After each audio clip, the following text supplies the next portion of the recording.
Assalamualaikum warahmatullahi wabarakatuh. Bismillahirrahmanirrahim. Kalau kamu berdoa itu yang tadarruk. Tadarruk itu ya yang sangat sopan wa khufya, secara diam-diam atau secara enggak berlebihan.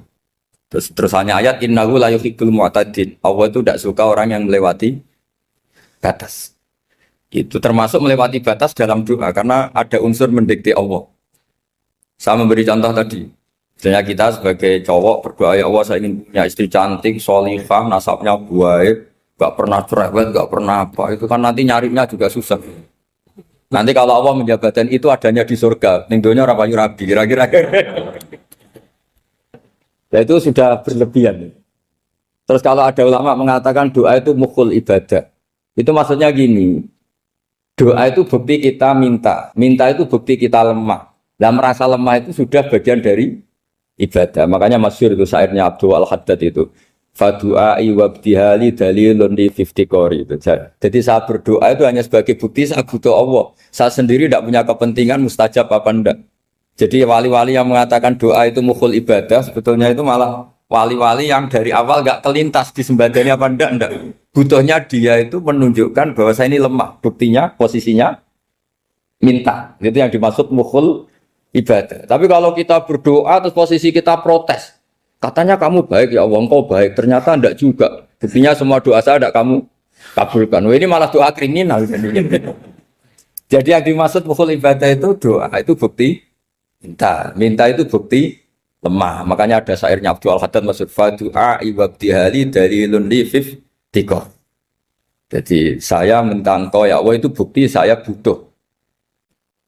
Jadi itu bukan dua hal yang harus dipertentangkan. Jadi kalau doa dikatakan apa? Ibadah karena di doa itu minta. Nah, minta itu bukti merasa kita lemah. Berarti kita sa'il Allah mas'ul. Kita minta Allah yang kita mintain. Kita menengadah Allah yang berposisi memberi. Itu saja sudah cukup sebagai ibadah. Meskipun doa kita tidak mustajab. Karena memang tadi seperti itu. Kalau di ilmu-ilmu tasawuf itu apa ya, doa itu memang benar-benar sudah mukhul ibadah karena tadi perasaan merasa butuh sama Allah itu. Nah, merasa butuh itu, nah kalau kita berdoa merasa butuh sama yang kita minta, itu dalam ilmu tasawuf sudah kriminal, berarti kamu lebih butuh makhluknya. Misalnya begini ya, saya ingin punya rumah bagus, terus setelah punya rumah kredit saya utangnya banyak. Sebetulnya saya itu tidak pernah ingat Allah. Gara-gara utang banyak, kredit jatuh tempo, terus melibatkan Allah. Ya Allah, saya ini utang banyak, ini, terus tolong dibayar. Sebetulnya saya itu ingat utang, cuma Allah tak libatkan kan. Lah itu tidak akan jadi wali. Yang jenis ini tidak akan jadi wali.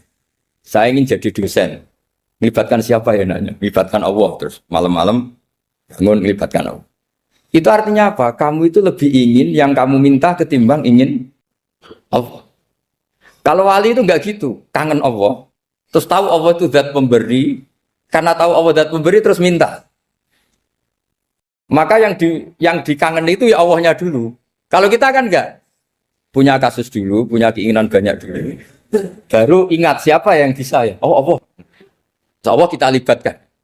Ya untungnya Allah baik, mau ramal utang, bukan mikir. Untungnya Allah tidak jawab itu. Jadi itu bedanya wali. Kalau wali itu kangen Allah dulu, baru minta. Kalau kita enggak, banyak masalah dulu, baru melibatkan Allah. Nah yang jenis ini tuh bahaya. Kalau enggak disembadani mesti ngomel ya. Gusti katanya kalau yang minta kamu kabulkan, ternyata ini enggak.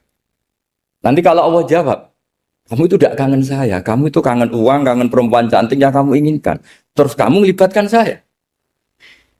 Urusannya apa saya dengan itu, Pak? Makanya tidak usah nuntut karena awalnya sudah salah. Ya saya kira itu ya. Jadi ada ayat apa? Ud'u rabbakum tadarru'aw wa khufyah. Terusannya apa? Innahu la yuhibbul mu'tadin. Itu di semua tafsir dikatakan Allah enggak suka orang yang berlebihan dalam doa. Berlebihan tadi, misalnya minta sesuatu yang terlalu besar, atau permintaan kemarin saja lanu addi syukroh, kita tidak bisa memenuhi mensyukuri, sudah minta lagi. Misalnya seorang jomblo, targetnya kan asal payu nikah. Tapi setelah nikah bayangkan istrinya sholihah, tidak cerewet, itu kan berlebihan. Hilang status jomblo saja belum kamu syukuri kok sudah minta yang macam-macam. Jadi harusnya kan syukur dulu ya. Sekedar laku nikah ini kan ada syukur yang harus seperti jadi dosen juga gitu. Sekedar jadi dosen harus kita syukuri dulu karena menjadi kita tidak nganggur. Itu kan satu harkat sosial yang luar biasa. Jangan tahu-tahu sudah hari kedua cari intensif, cari ini itu, syukurnya aja belum sudah kemana-mana. Lah itu sudah mu'tadin, sudah melebihi apa? Batas. Ya saya kira. Jadi begini ya masalah pendidikan ya. Kalau saya jawab pakai ilmu hakikat saja karena ini keahlian saya. Sebetulnya begini ya, kalau misalnya itu ya subjektif juga. Misalnya bilang rata-rata alumni pondok ini sukses, alumni kampus ini sukses, yang ini tidak sukses itu satu pasti subjektif. Karena biasanya yang diterkenalkan ya yang sukses-sukses. Sama saya punya tetangga dari pondok yang Anda sebut itu kebetulan tidak sukses semua. Itu jantogo saya sampai ngeluh. Saya ini gimana kok? Ya sudah seperti itu kan subjektif. Tapi menyangkut pendidikan itu begini ya, menyangkut hasil dari pendidikan itu. Andai kan kita bicara ilmu hakikat, misalnya kita mondok itu, mondok kemudian jadi orang miskin, jadi orang yang menurut orang banyak tidak berguna di masyarakat.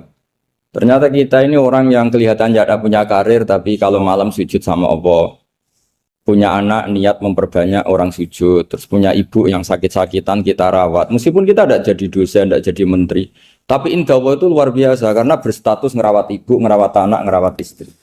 Nah Islam itu datang dengan jargon-jargon seperti itu. Sehingga Nabi kalau muji itu ada Uwais Al-Qarni, ini orang yang luar biasa.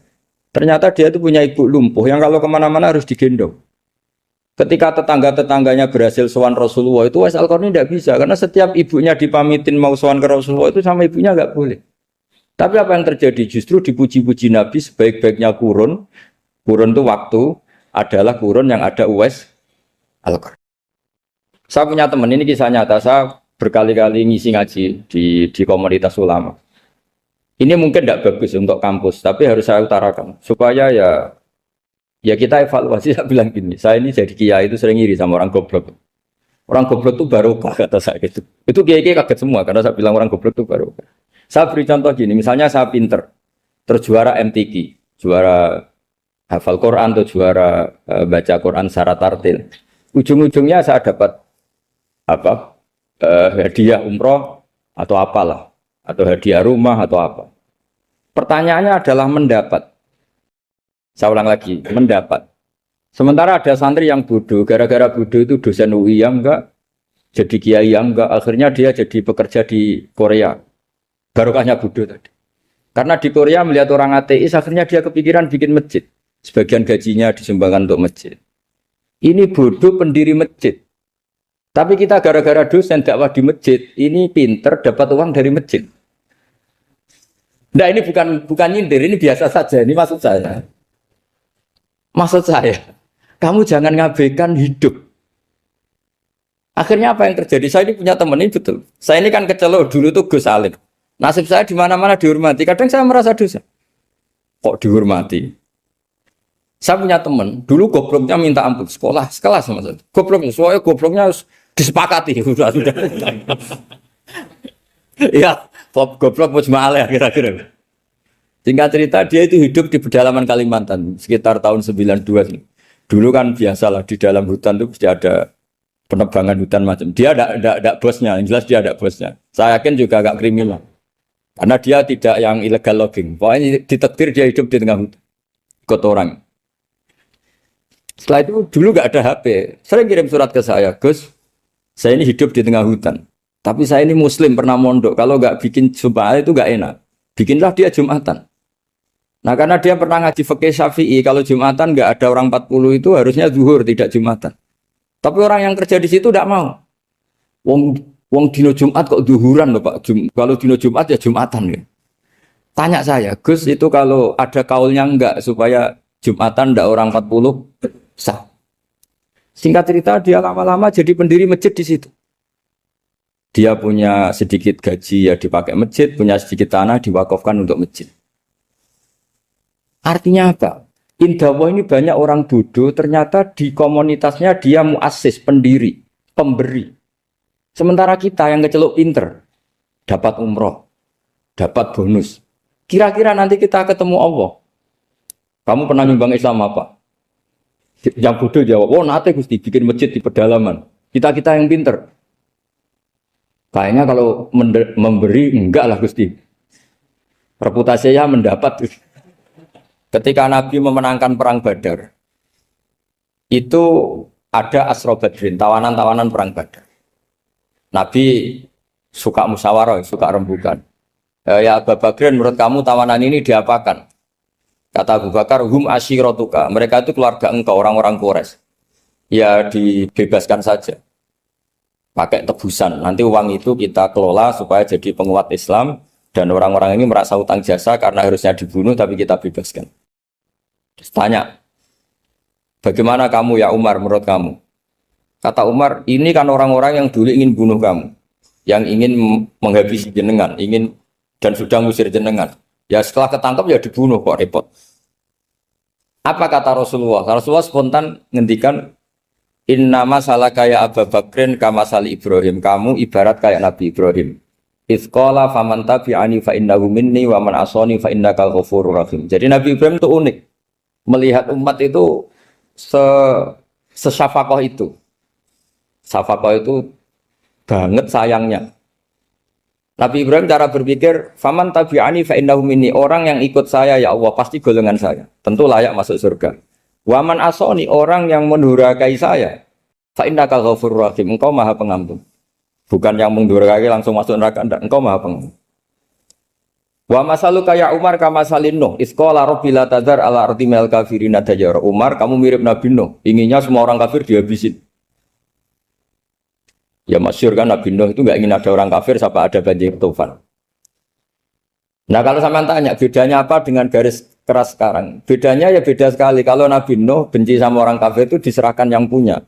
Sehingga yang punya yaitu Allah yang menghukum dengan banjir bandang. Tapi kalau kita kan kadang kita bertindak sendiri. Jadi potensi disalahkan. Yang jelas dalam hadis-hadis sahih, Nabi Nuh itu tidak bisa mensyafaati karena itu. Ketika diminta ini hadis sahih bukan ada di Bukhari, ada di Muslim. Karena biasanya kalau di kota itu ditanya ini sahih enggak. Untungnya yang tanya kadang enggak paham, ini alhamdulillahnya jadi wah repot. Nabi Nuh itu diantara sebabnya enggak bisa mensyafaati adalah pernah corong Jawa maksudno kaume. Kalau dalam bahasa Arab itu da'a li Zaidin berarti mendoakan positif, kalau da'a la Zaidin mendoakan negatif. Kalau orang Jawa itu ada doa, ada pasot. Nabi Nuh adalah orang yang pernah maksudkan kaumnya. Nah, saya cerita sedikit tentang Nabi Nuh dan Nabi Ibrahim. Nabi Ibrahim dianggap tadi cerminannya Abu Bakar, dianggap niru Ibrahim, cerminannya Umar, dianggap niru Nabi siapa? Nabi Nuh. Lalu kalau sampean tanya, bedanya gimana? Begini logikanya. Kita mengkaji secara akademik begini. Ada ulama besar, namanya Abdul Hasan Asyadzili, itu masyhur di Indonesia menjadi Thariqah Asyadziliyah. Terus ada seorang muridnya minta gini, ya Abdul Hasan Asyadzili, tolong saya dikasih ijazah supaya saya tidak pernah maksiat di bumi ini. Karena saya takut sama Allah, kalau saya maksiat itu merasa tidak nyaman dengan Allah. Abdul Hasan Asyadzili ini malah marah besar. Atuhibbu alla tadhhara maghfiratu. Kalau kamu tidak pernah maksiat, berarti kamu suka maghfirahnya Allah Ta'ala itu tidak kelihatan. Karena tidak ada yang maksiat. Tapi bukan dukung kamu yang tidak ada. Ini cerita ilmiah. Tapi kalau Sayyid Abdul Al-Haddad, itu kebalikannya. Ada orang fasik gitu, hidup berkeliaran, mengganggu masyarakat, ganggu ketertiban agama. Ada kiai atau siapa gitu mendoakan supaya tobat atau dikasih panjang umur supaya nanti bisa tobat. Itu beliau, Sayyid Abdul Al-Haddad marah besar. Man da'a li fasikin bil baqa faqad ahabba ayyusawahu fi ardi. Orang yang mendoakan orang fasik hidup berarti dia suka Allah dimaksiati di buminya. Jadi akhirnya jadi kutub besar, yang satu Sadziliyah, yang satu Haddadi. Kenapa ya? Karena tadi yang satu cerminan Nabi Isa, yang satu cerminan Nabi Yahya. Sebagaimana sabda Rasulullah tadi, apa ulama ummati ka anbiya'i bani Israil. Juga masyhur dalam aplikasi pengajaran juga gitu. Masyhur sekali dalam kitab-kitab diceritakan. Kalau Sayyid Abdul Al-Haddad, kalau ada orang sowan itu, Kamu ngaji sama siapa? Sama si A. Gitu. Pernah nangis gak pas ngajar? Gak pernah. Udah gak terus, gak usah diterusin ngaji orang seperti itu. Hatinya atas ya. Wong orang iso nangis ya.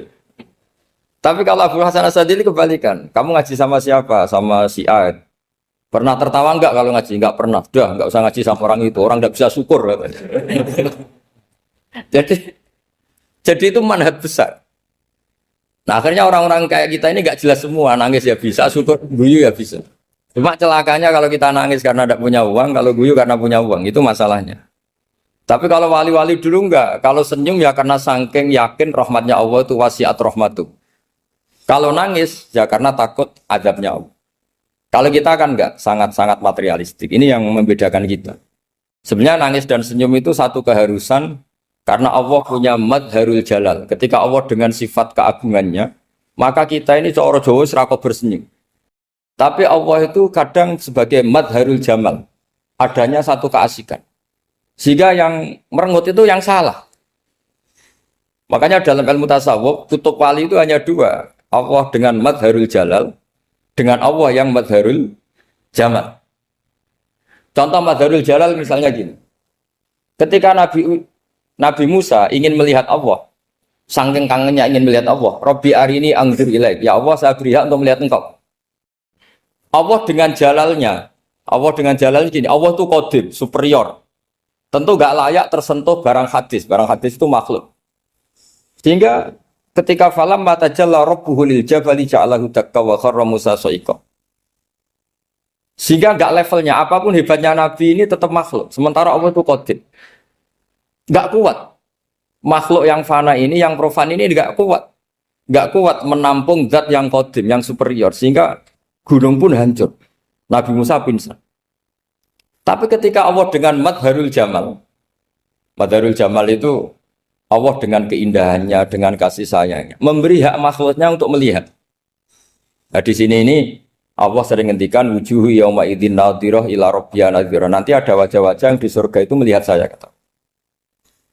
Tapi apakah betul melihat kayak saya melihat dosen, melihat Pak Rektor, melihat teman-teman itu tidak bisa.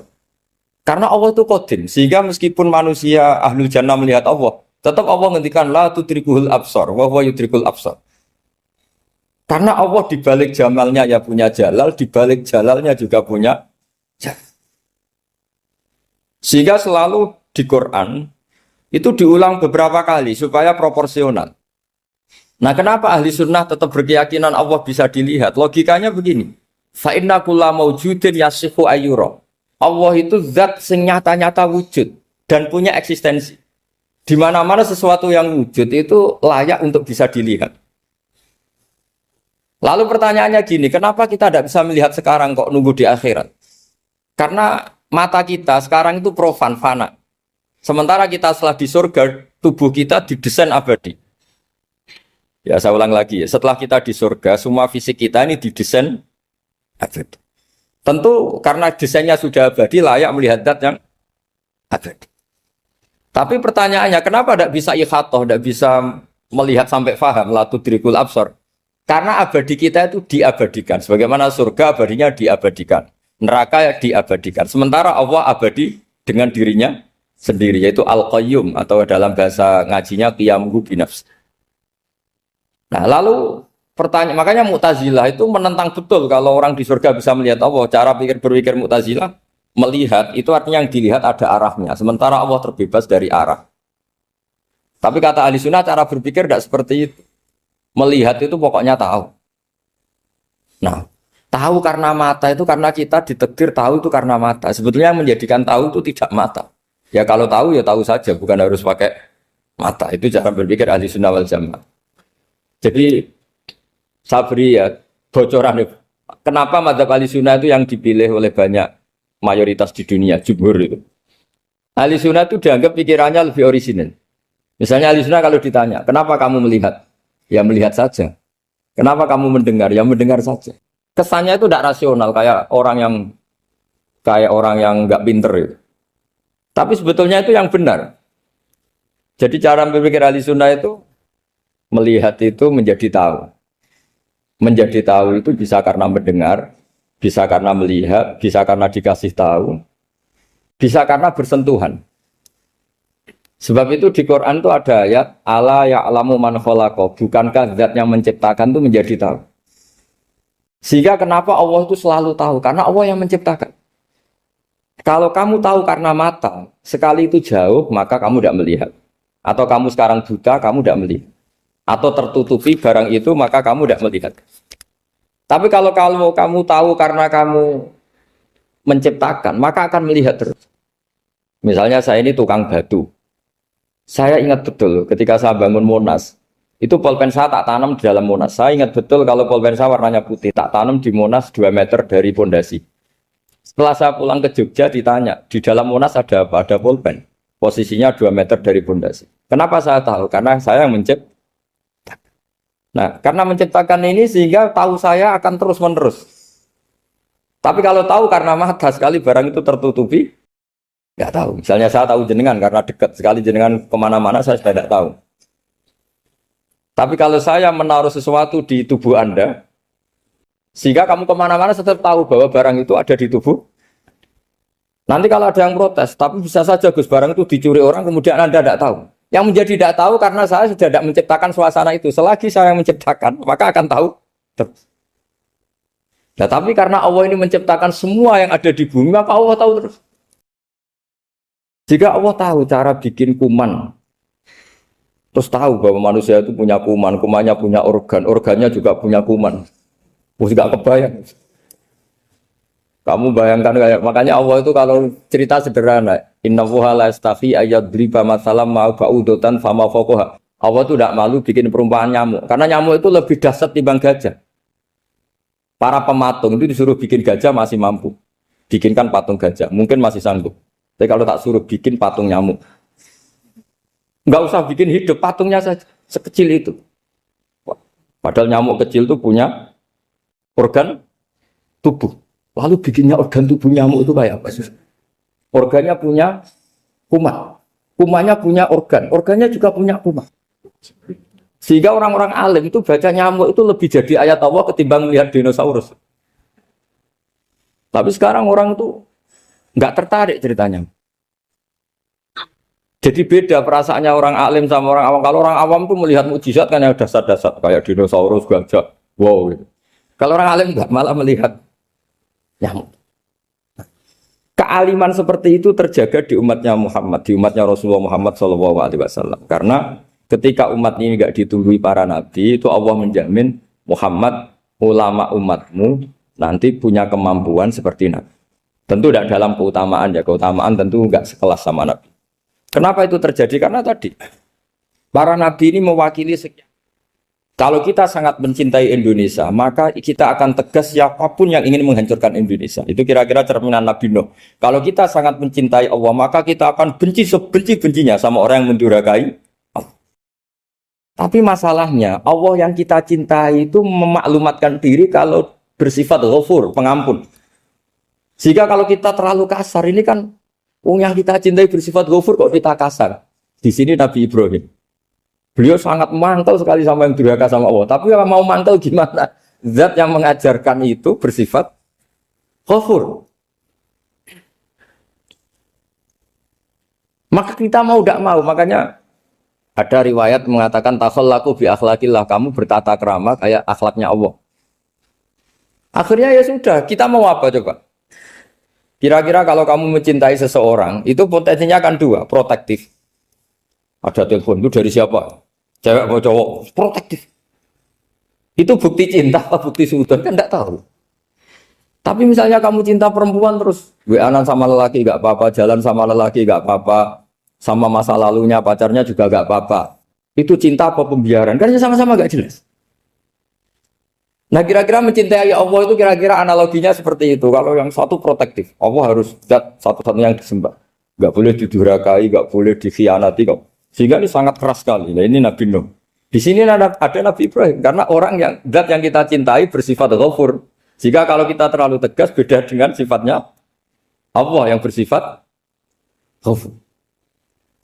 Nah umatnya Nabi seperti itu mulai dulu. Ada yang moderat, ada yang keras, ada yang setengah keras, setengah moderat.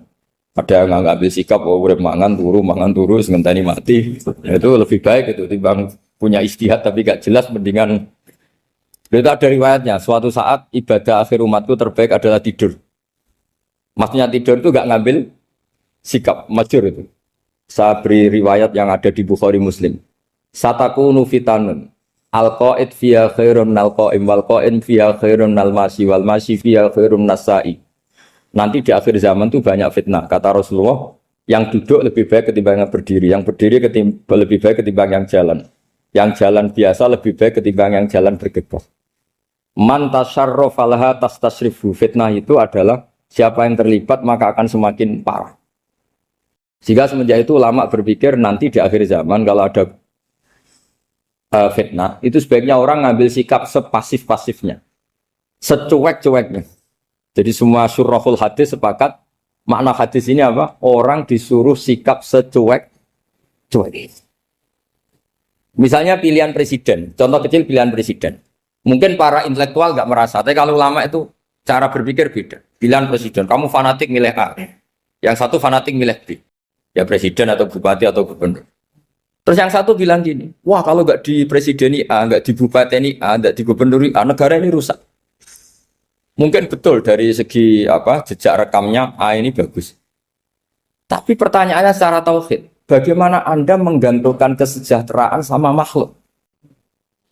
Kamu nggak pernah terusik begitu kan para intelektual? Itu kan melukai. Bagaimana mungkin Anda menggantungkan kesejahteraan dengan seorang makhluk? Wah kalau di presiden A pasti Indonesia makmur, kalau bupati A pasti Sleman makmur, pasti Bantul makmur. Nah, bagaimana mungkin makhluk yang sedang soleh kamu pastikan selalu soleh? Wong dia makhluk bisa berubah. Sementara yang B misalnya fasik, wah kalau dipimpin B pasti rusak negara. Bagaimana kamu pastikan B yang fasik selalu fasik? Biar saja dia husnul khotimah. Yang fasik pas mimpin jadi soleh, yang soleh pas mimpin jadi fasik. Akhirnya ulama karena tahu sifat manusia itu berubah dan kendali di tangan Allah. Sikapnya nggak jelas. Saya ini termasuk orang yang terkenal nggak jelas. Karena kalau ditanya, Gus sampean pilih presiden mana, bakti mana? Sanut pangeran sing dadi aku loyal. Wah, anut pangeran yo kacau. Wah, luwih kacau menan anut pangeran kan. Ini kan sudah tidak sambung karena pikirannya ulama. Memang nggak beda, cara berpikir ulama itu beda. Bahkan bapak saya itu kalau didik saya itu begini. Kalau meseli saya atau ngirim saya dulu itu kan pakai mes. Ini uang kamu 500.000 untuk kamu. Mesti ditambahi 100.000 ini untuk buat jajan sama teman-teman. Mesti ada uang pokok, ada uang sodako.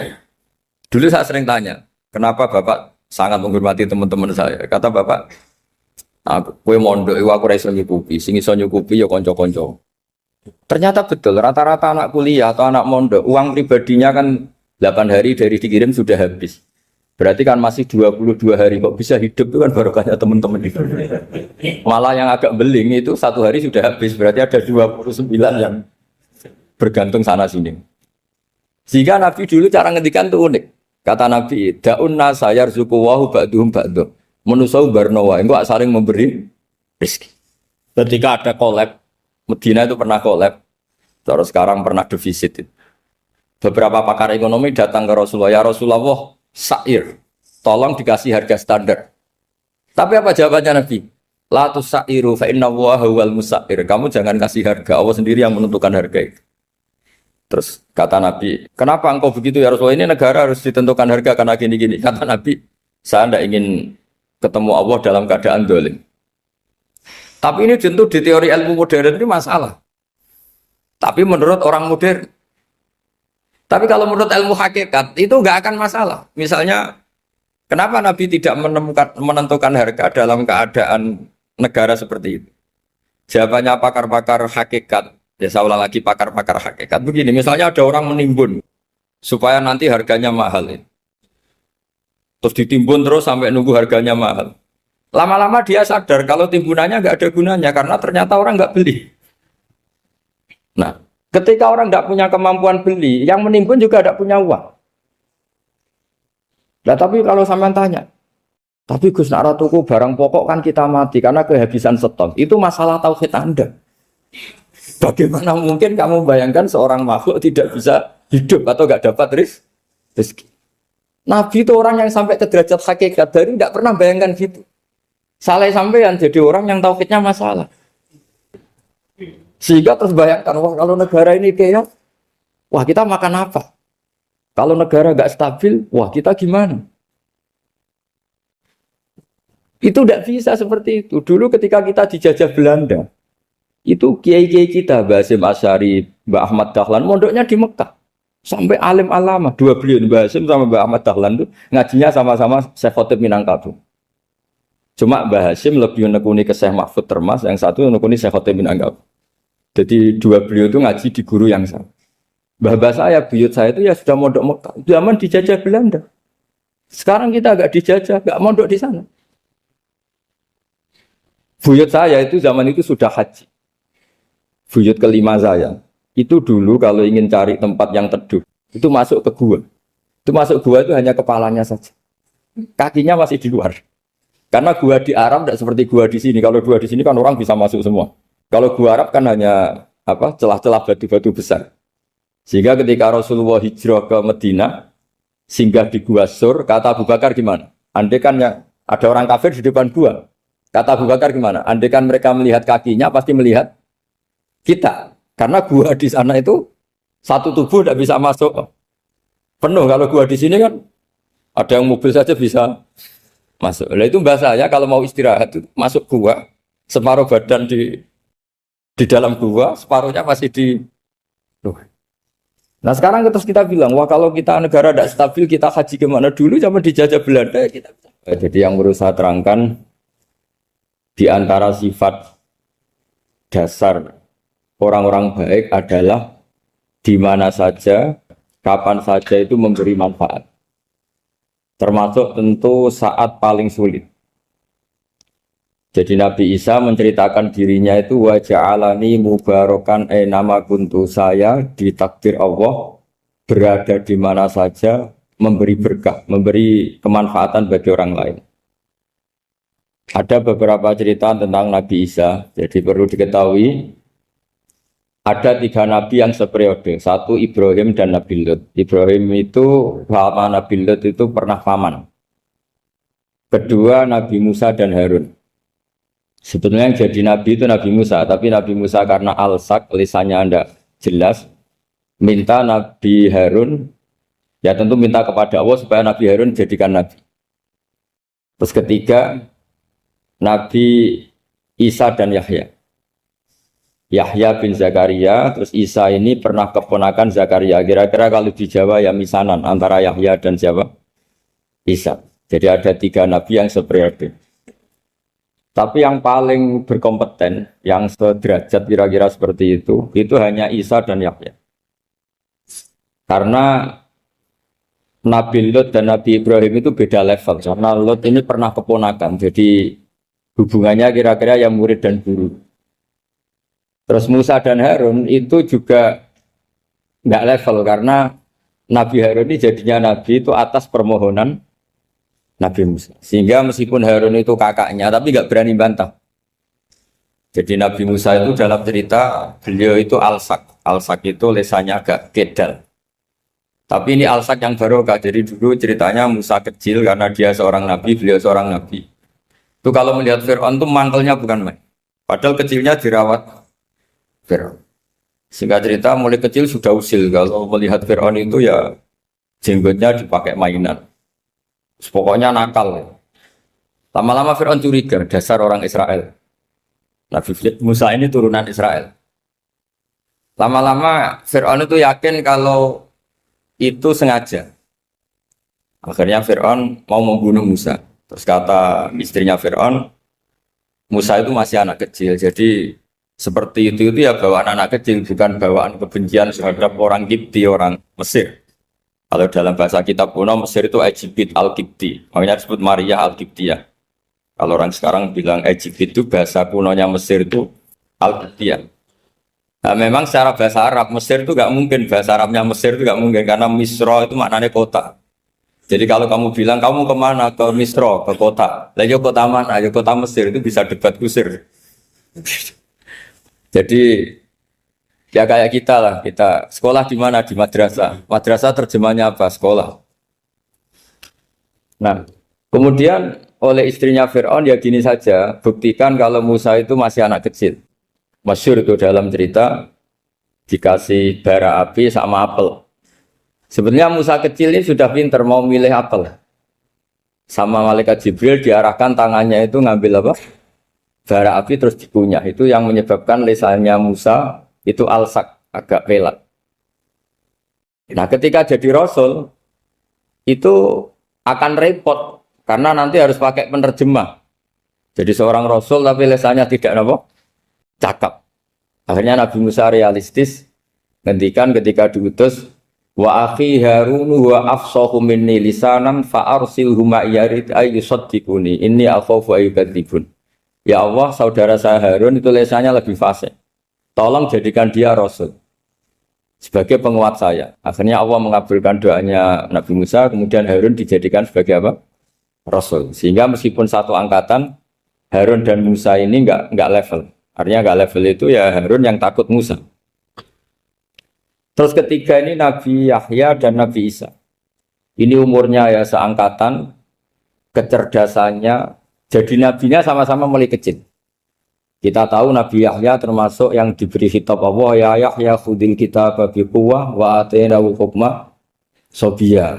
Yahya berpeganglah kitab secara kuat dan dia saya kasih kenabian ketika kecil. Sama dengan Nabi Isa yang disebut wa yukallimun nasa fil mahdi wa kahla. Sehingga karena selevel dua nabi ini menjadi figur besar dalam manhaj, dalam metode dakwah. Dua karena masih misanan tadi, kalau Jawa kira-kira mirip misanan. Dua nabi ini kalau memilih satu kampung, itu kalau Nabi Yahya itu milih kalau singgah di satu kampung, Nabi Yahya mesti tanya, orang sini yang paling soleh siapa, yang paling baik siapa. Ya terus singgah atau nginap di rumahnya orang baik tadi. Tapi kalau Nabi Isa enggak, orang sini yang nakal siapa, yang paling beling siapa. Terus Nabi Isa singgah di situ. Akhirnya ada pertanyaan dari Nabi Yahya, lima tanzilu ala syirarin nas. Kenapa kamu selalu singgah di orang-orang nakal? Syiror itu orang-orang nakal.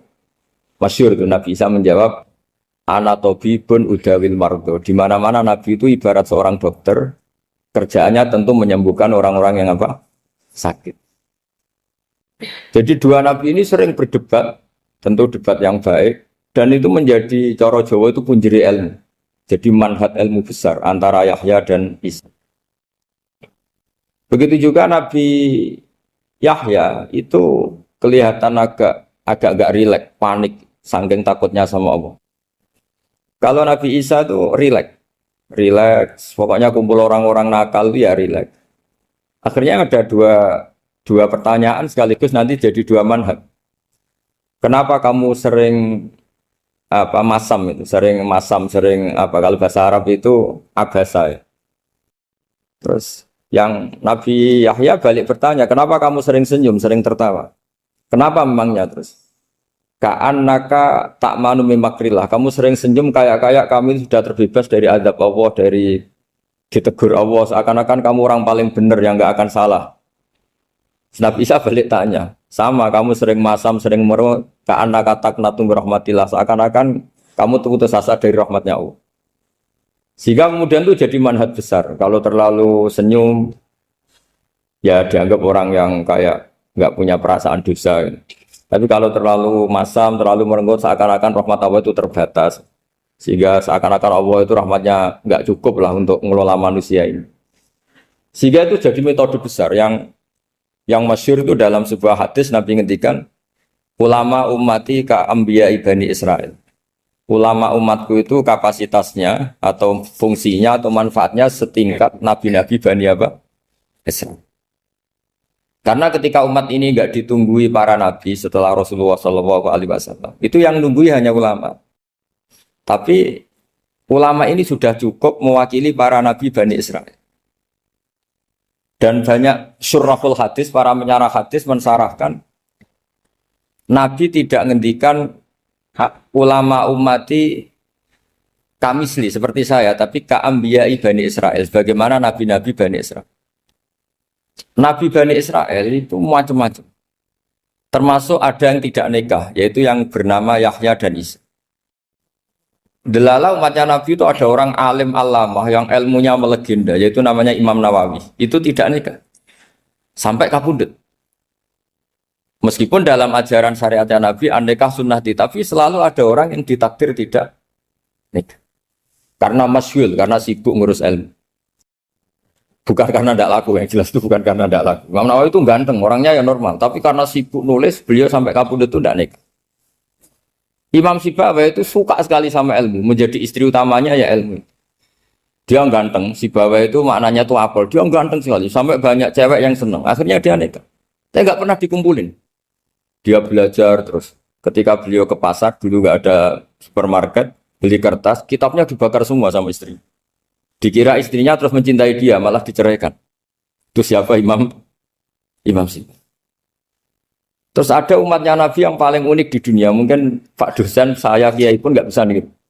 Tuh ada orang tuh ganteng sekali, istrinya cantik sekali. Itu tahu-tahu sudah 10 tahun tidak pernah hubungan suami istri. Karena ketika si suami itu tahu istrinya cantik, itu langsung sholat sujud syukur, sholat terus. Saking senengnya punya istri cantik. Yang istrinya cantik juga solihah, tahu suaminya ganteng ya terus sholat terus syukur. Itu sampai berhari sampai bertahun-tahun. Terus ketika ketemu cocokan, dek kita sudah nikah berapa? Terus dilihat kayaknya sudah 10 tahun, tapi tidak pernah hubungan. Oh itu nggak kebayang itu. Ganteng sama cantik, kalau jelek sama jelek itu mungkin. Yang satu villa naudzubillah, satu itu kan nunggu rafa saja. Ini nggak ganteng sama cantik. Nah kenapa kualitas ulamanya Rasulullah itu bisa seperti Nabi Bani Israel? Karena agama ini, umat ini sudah ada ditunggui para nabi. Jika mau tidak mau kualitas ulama, alhamdulillah barokahnya Nabi itu berkualitas kayak nabinya Bani Israel. Soal kebahagiaan, nenek moyang pulau jenengan tuh anaknya banyak, dijajah Belanda, jajah Jepang, ya nyatanya anaknya banyak. Itu kira-kira bahagia bangga. Nah, artinya gini ya, tentu kita tidak ingin dijajah itu tentu ya, tapi kita ini selalu latah. Wah kalau ekonomi jatuh kita makan apa? Kalau kita dijajah kita tidak perlu seperti itu. Rahmatnya Allah Ta'ala itu akan adrokatna. Rahmatnya Allah Ta'ala akan menemukan kita. Apapun kondisi kita, apapun keadaan kita. Ini cara berpikir tauhid. Sehingga Nabi itu tidak pernah bayangkan umatku narata tunggoni piye, ditunggoni Allah. Sehingga masyhur dalam hadis-hadis sahih, la tazalu ta'ifatun min ummati dzahirina 'alal haq la yadurruhum man khadalahum wala man khalafahum wala man nawa'ahum. Selalu di umatku ada kelompok-kelompok yang selalu membela kebenaran dan tidak akan terkalahkan oleh kesesatan di akhir zaman. Kenapa? Cara berpikir orang tauhid itu sederhana begini. Allah menamakan dirinya Al-Hadi, penunjuk jalan. Dan sifat Allah pasti nafidah karena Allah tidak terkalahkan. Sama seperti Allah menyifati dirinya Ar-Razzaq, Ar-Razik yang memberi rizki. Maka orang segoblok apapun, selumpuh apapun, selemah apapun tetap dapat rizki. Sama, Allah mensifati dirinya Al-Hadi, memberi petunjuk. Maka zaman serusak apapun orang tetap dapat petunjuk. Sehingga kita tidak perlu khawatir, wah nanti zaman kalau sudah rusak nasib Islam gimana? Ya coba sekarang, nasib Islam gimana? Ya baik-baik saja. Dulu ditunggoni wali songo ya banyak orang Islam, sekarang nggak usah wali songo. Ditunggu dosen-dosen yang ngajar aja nunggu digaji. Kiai pidato ya ada yang beri salam template. Itu kalau nuruti definisi ikhlas itu tidak ada yang masuk. Tapi meskipun demikian agama juga jalan. Kenapa agama ini jalan? Karena Allah Al-Hadi, penunjuk jalan. Ketika Allah mensifati dirinya penunjuk jalan dan sifatnya Allah pasti nafidah, pasti terjadi. Karena Allah tidak pernah gagal. Sehingga agama ini akan ada terus sampai akhir zaman. Coba Amerika kayak apa, Islamofobia. Di Amerika tambah lama tambah banyak Islam, Eropa juga gitu, Australia juga gitu. Anda kan nuruti teori sosial. Sudah dunia sudah materialistik kayak gini, orang dohirnya itu akan meninggalkan agama. Nyatanya tidak juga. Saya pernah di Korea seminggu, itu di negara ateis. Itu TKI ke sana tuh nyari uang. Ternyata ya kepikiran bikin masjid, bikin komunitas Islam. Coba siapa yang menggerakkan hati itu? Hanya Allah Subhanahu wa Ta'ala. Ya, jadi cara berpikir tauhid saya ulang lagi, saya mohon sekali di pengajian ini saya cerita wajah alani mubarakan aina ma kuntu. Jadi cara berpikir sekian nabi, terus kita punya karakter tertentu, kita milih nabi ini itu sah. Karena ulama ummati ka'ambiyai Bani Israel. Ulama umatku itu ibarat kayak nabi Bani Israel. Jadi ada yang milih tadi. Seperti Nabi Isa fokusnya ngurusi orang-orang nakal. Itu juga bagus karena di mana-mana nabi itu seperti dokter.